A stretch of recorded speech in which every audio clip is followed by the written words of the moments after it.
কি দিলে কওকচোন কি দিলে জাগিৰোডত কি দিলে হিমন্ত বিশ্ব শৰ্মা ডাঙৰীয়াই টাটা সেমিকন্ডাক্টৰ হয়নে এটো কোনে দিলে নৰেন্দ্ৰ মোদী ডাঙৰীয়াই দিলে আৰু কোনে দিলে হিমন্ত বিশ্ব শৰ্মা ডাঙৰীয়াই দিলে কাৰ কাৰণে দিলে জাগিৰোডৰ ৰাইজৰ কাৰণে দিলে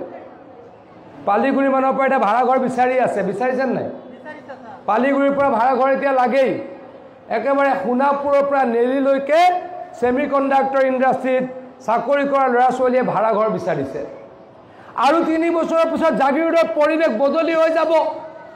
জাগিৰোডত নতুন নতুন দোকান পোহাৰ হ'ব নতুন খোৱা জায়গা হ'ব ৰেষ্টুৰেণ্ট হ'ব জাগিৰোডত নতুন নতুন বিল্ডিং হ'ব আৰু জাগিৰোডৰ ল'ৰাই আমাৰ সেমিকন্ডাক্টৰ ইণ্ডাষ্ট্ৰীত চাকৰি পাব মই মাজে মাজে সেমিকন্ডাক্টৰ ইণ্ডাষ্ট্ৰীৰ ভিতৰলৈকে যাওঁ তাত গ'লে ল'ৰাবিলাকে কয় দাদা মোৰ ঘৰ জাগিৰোডত দাদা মোৰ ঘৰ নেলিত দাদা মোৰ ঘৰ ক'ত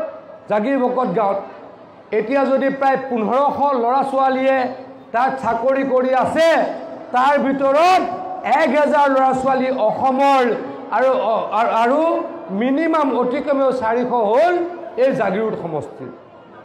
যিদিনা 29000 ল'ৰা ছোৱালীয়ে চাকৰি পাব এই জাগিৰোডৰ পৰা অতি কমেও 7000 8000 ল'ৰা ছোৱালীয়ে সেমিকন্ডাক্টৰ ইণ্ডাষ্ট্ৰীত চাকৰি পাব জাগিৰোডৰ পৰিৱৰ্তন লেখত ল'বলগীয়া হ'ব